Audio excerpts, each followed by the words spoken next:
We're back for the final hour, at least today, 365 Sports at NFL Media Headquarters at Radio Row in Las Vegas. DJ Dozier, Dr. Michael Weatherly, here at Radio Row. We appreciate both of you for being here. DJ, how you doing? I'm doing great. How are you? Doctor, doing well? Doing well, yes, sir. Thank you. All right, so one of the things about what you're talking about, collegiate athlete and serial entrepreneur, being successful after a career? Yes, sir. That's what. So we actually have a show called Decide to Dominate based off DJ's book. We're on Caffeine TV, No Filter Network. It's all about exactly what you just said. So when did you know that was important?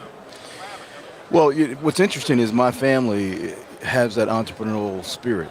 And so ever since I was a kid, I didn't know what it was, but I loved being creative. And eventually I realized that, you could be in business with a product or service. So by the time I got to college, what most people don't know is before we played in our first national championship, my junior year, I actually came up with a T-shirt to sell to all of my players. Okay. Or teammates. And didn't make any money, but I tried. But it was the thought that counts, right? Absolutely. You got to start somewhere. I saw a couple of kids on a golf course the other day, and I can't remember. Now I'll ask you, when was the last time you saw a couple of kids out in front of their house or on the golf course with a house selling lemonade? So I'm going to take that one and say my kids do that on a weekly basis. I got two little hustlers. That's exactly. Hustlers. I was like blown away by that. I was excited to see that. They gave $5 for a couple of glasses of lemonade. Yeah, I have a 14 and a 12-year-old, and they both have their own businesses. So what's the price point? Lemonade's expensive these days, guys. I don't know. I'm going to say I think they charge like $1.50, $2. But here's the thing.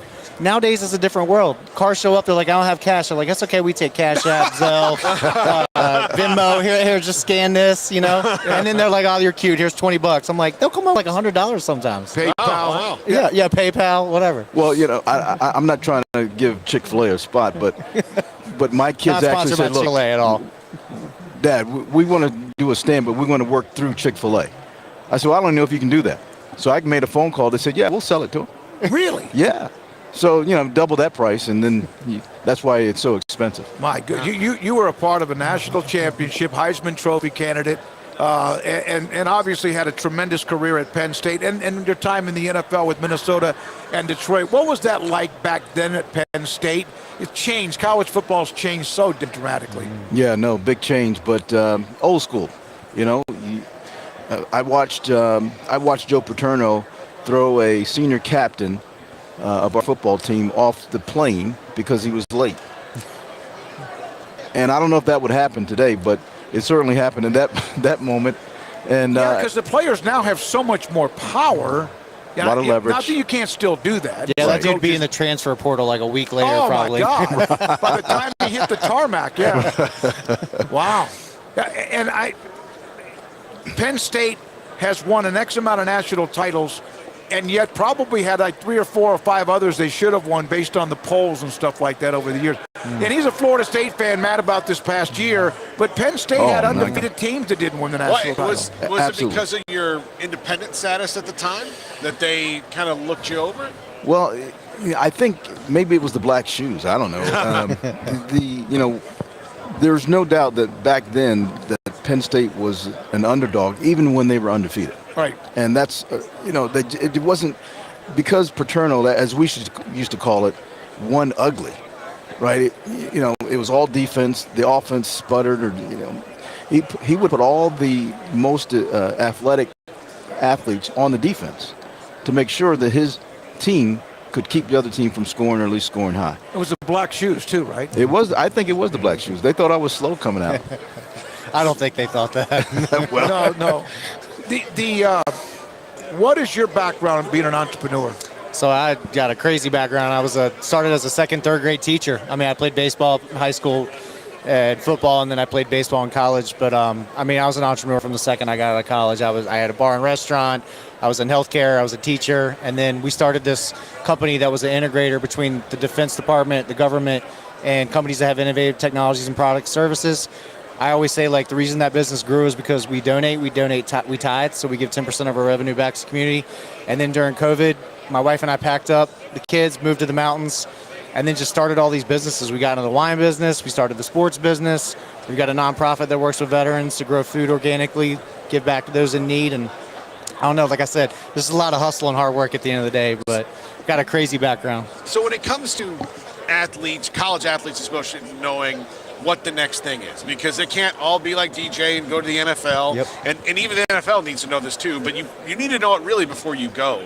And I don't think that really happens all that much because, they're not taught, now they may be because of NIL, but balancing a checkbook or having a budget or what to do, like when the team doesn't do everything for you, like all those things are not really a deal. So how do you reach out and bridge that gap? Yeah, so that's great. That's something we talk about on our show every Tuesday because it's not just about like sports. We talk about we always say athletes in the office. So the premise of DJ's book is like, what comes next? What happens after sports? And so we're doing our best to educate. We're working with a lot of youth, so we get asked to come talk a lot. Some of the like FCA organizations and Boys Club. We just had a meeting with them last week. Just trying to. Hey, I was going to play Major League Baseball too, and then I blew my knee out. You always got to have a backup plan, right? And so I think that's just important to stress. I always say, the college players are 1% from high school kids, and then to get into minor leagues, you're 1% of that. To get into major leagues, you're 1% of that. So do that math. That's not a very good percentage. You got to have a backup plan. DJ, there are very few that could play baseball and football. Dion, Bo Jackson, we've named some of them. Some players have gone on to play baseball, then did not work out. It's hard. And then they ended up playing college football at an older age. You made the decision to play college football over baseball. Do you regret that at all? I don't regret it because the plan was I was going to go to Penn State to play both. The only thing Paterno asked is that I not play in my first year. So I would spend a full year playing football, and then after my sophomore year of football, then I could play baseball. Well, what happened was I ended up having to get my left knee scoped, and so I wanted to focus on rehabbing. It wasn't a bad injury or bad surgery, but so as a result, I spent the next year, and then after my junior year of football, I decided I'd get ready for my senior year of football because the NFL was right there. So the plan was to play both. It didn't work out that way, but obviously the dream came true when I had a chance to go back, even though it was far-fetched an idea, and my agent thought I was nuts. Even my dad said, "Hey, are you sure?"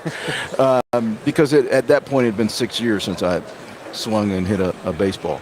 And for me, every day after that I participated in baseball was an absolute gift.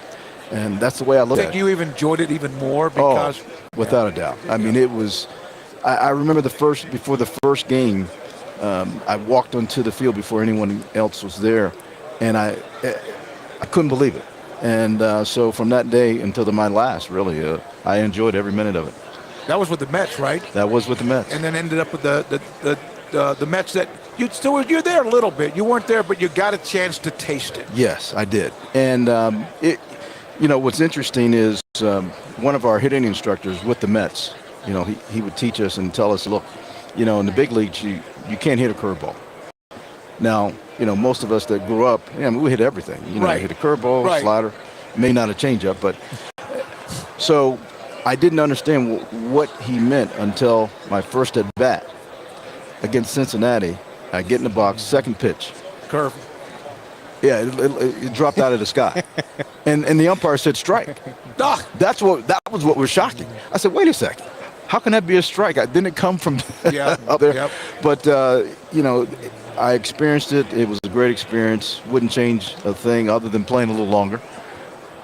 But had a lot of fun. All right, so two sport athletes, Bo, Dion, Brian Jordan, DJ Dozier. Yeah.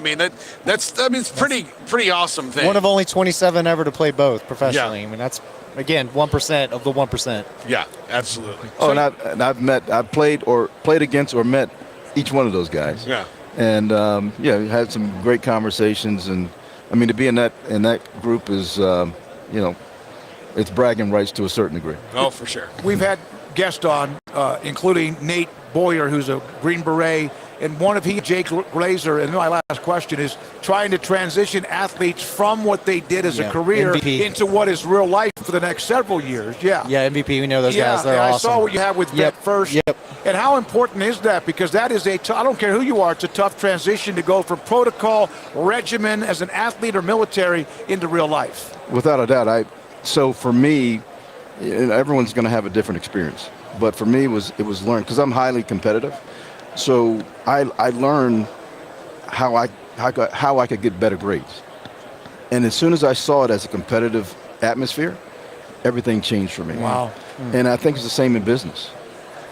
Thank you, man. Good luck. Yeah, no, appreciate awesome. it. Thanks for your time. Yes, sir. Thank you very much. Thanks for having us on. Congratulations. Thank you. Very much. This is 365 Sports, back from Vegas in just a moment.